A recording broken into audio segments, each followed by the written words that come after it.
Bueno, en este video vamos a explicar qué ocurrió en las Provincias Unidas del Río de la Plata después de la independencia respecto de su organización económica y social y respecto de los problemas, las dificultades entre los distintos proyectos para organizar políticamente a estos territorios que todavía no se habían conformado en un estado. Simplemente el antiguo virreinato del Río de la Plata declara la independencia y a partir de ahí tiene que decidir sobre su organización. Para comenzar, tenemos que recordar que desde el 25 de mayo de 1810, pero mucho más después de la declaración de independencia, la doctrina económica que se impone es la del libre comercio. Recordemos que antes de esas fechas, de ese proceso de independencia, los americanos no eran libres para comerciar porque estaba el monopolio español. Entonces lucharon por este libre comercio que implicaba poder comerciar con cualquier país del mundo y comerciar tanto vendiendo como comprando productos. No encontré un dibujo adecuado para que visualicemos el libre comercio, pero este es muy actual. Pero se trata de justamente de que en este caso las Provincias Unidas pudieran comerciar con el país que quisieran. El tema es que el libre comercio también propone que el Estado intervenga muy poco en la regulación económica, es decir, que más bien el comercio se maneje más bien solo, por la oferta y por la demanda, es decir, la oferta es la cantidad de productos que tengo disponibles y la demanda es la necesidad de las personas de comprar esos productos. Entonces, los que son liberales en lo económico proponen que el Estado no regule, no supervise, por ejemplo, cuánto cuero se exporta, o sea, se vende a Europa, sino que si Europa quiere comprarnos cuero y nosotros tenemos para vender, bueno, se realiza esa transacción con muy bajos impuestos y muy bajas supervisiones por parte del Estado. Esto implicaría ese libre comercio. Para poder comerciar fácilmente con otros países del mundo, los impuestos aduaneros, no todos, sino que en la aduana, en el puerto de Buenos Aires, cuando estoy ingresando productos de afuera o exportando, o sea, vendiendo nuestros productos hacia otros países, impuestos muy bajos y pocas condiciones, o sea que el Estado no va a regular ni cuánto se vende, ni a quién se le vende, ni con qué precios. De eso se trataría el libre comercio. Bien, pero para entender cómo afecta este libre comercio a estos territorios que todavía no se habían constituido como un Estado, no había constitución aún, tenemos que diferenciar tres zonas distintas que también las podemos llamar economías regionales.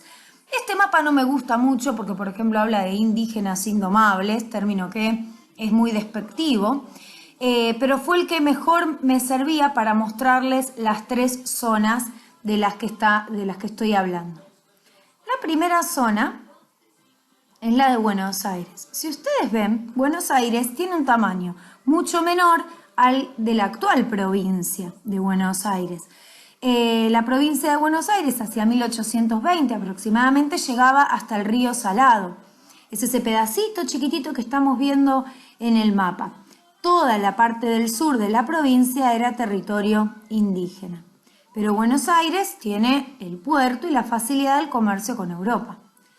Hay otra zona que es la zona del litoral, constituida por las provincias de Entre Ríos, de Santa Fe y de Corrientes. Aún Misiones todavía no existía como provincia, ¿sí?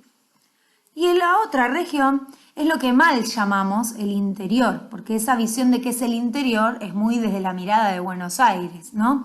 Que serían las provincias de Salta, de Tucumán. Jujuy todavía no existía, después se va a dividir de Salta. Tucumán, Catamarca, La Rioja, San Juan, San Luis, Mendoza, Córdoba y Santiago del Estero.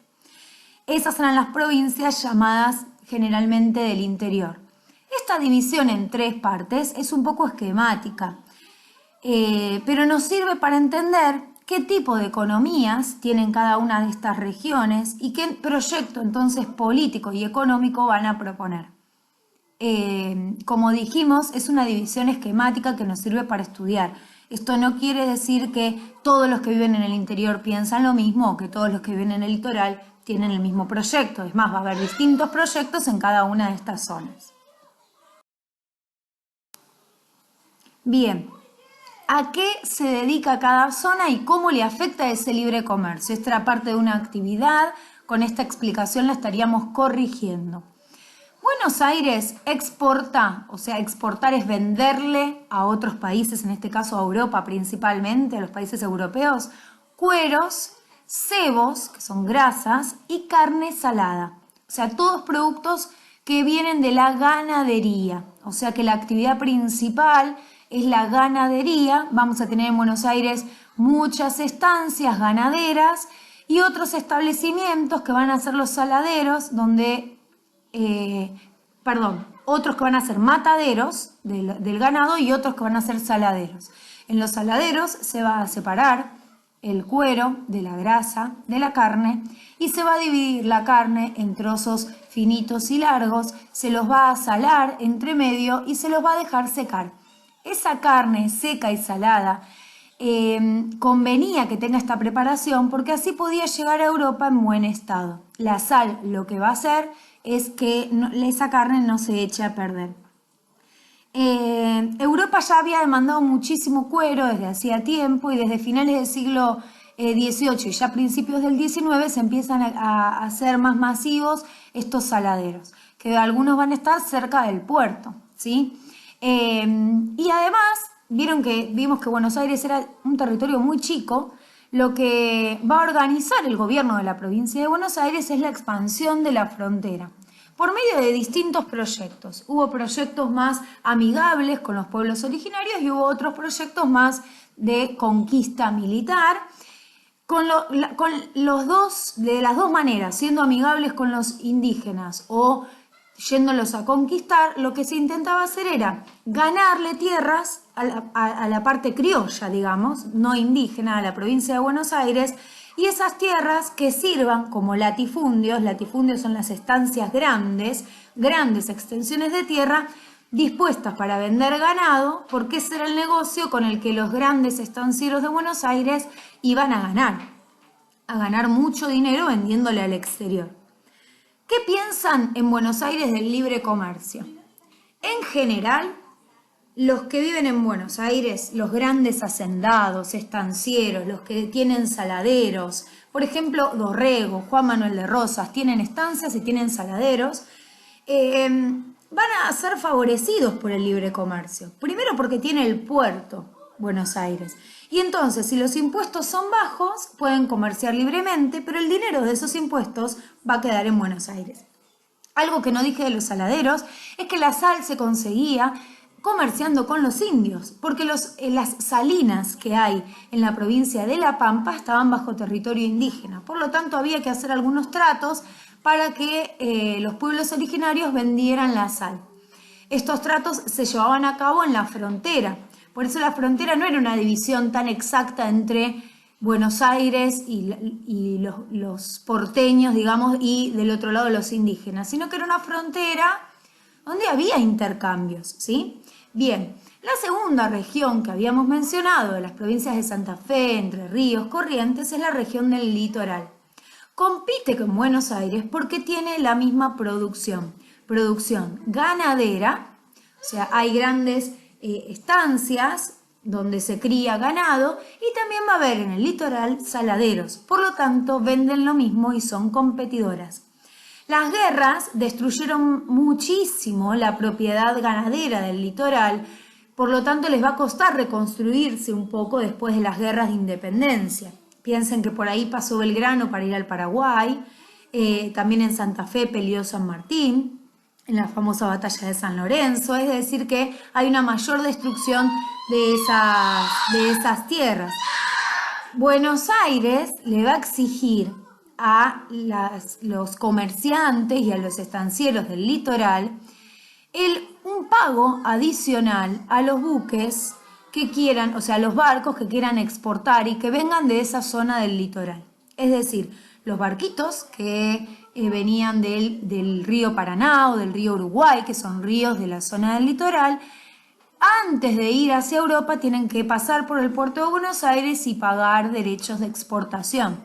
Por eso se genera un conflicto entre el litoral y Buenos Aires. El litoral quiere abrir sus puertos, o sea que el puerto, por ejemplo, de Paraná pueda comerciar directamente con Inglaterra sin necesidad de pasar por Buenos Aires como intermediario. Entonces, al litoral no le afecta el libre comercio, sino la política aduanera de Buenos Aires. Por último, el mal llamado interior, que son todas las demás provincias, que antes tenían una muy cercana relación con lo que hoy es Chile o Bolivia, pero tanto Chile como Bolivia empiezan procesos que son propios de independencia y de construcción de sus estados. Por lo tanto, no necesitan productos que vengan de Buenos Aires, porque Santiago de Chile va a comerciar perfectamente con las potencias directamente, o va a comerciar con las provincias que estén cercanas cruzando la cordillera. Esto va a ir pasando a lo largo del siglo XIX.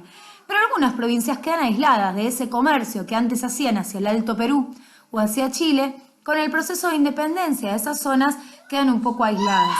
Ya el interior no va a ser intermediario entre Buenos Aires y el Alto Perú, por ejemplo. Entonces tiene que reorganizar sus economías. Cada provincia va a tener una producción agrícola, ganadera o artesanal propia. Por ejemplo, en Tucumán, además de producirse limones, se construían carretas. En Córdoba, por ejemplo, se criaban las mulas que se usaban para la carga de productos. Es decir, también otras provincias del norte se dedicaban a los tejidos que después se usan en ropas.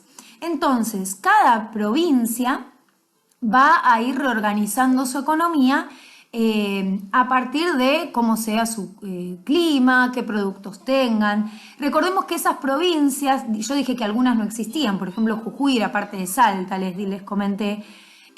¿Por qué decimos provincias? Porque eran las antiguas divisiones dentro del virreinato del Río de la Plata, que a partir de 1820 van a empezar un proceso de, algunas se van a ir dividiendo, ¿sí?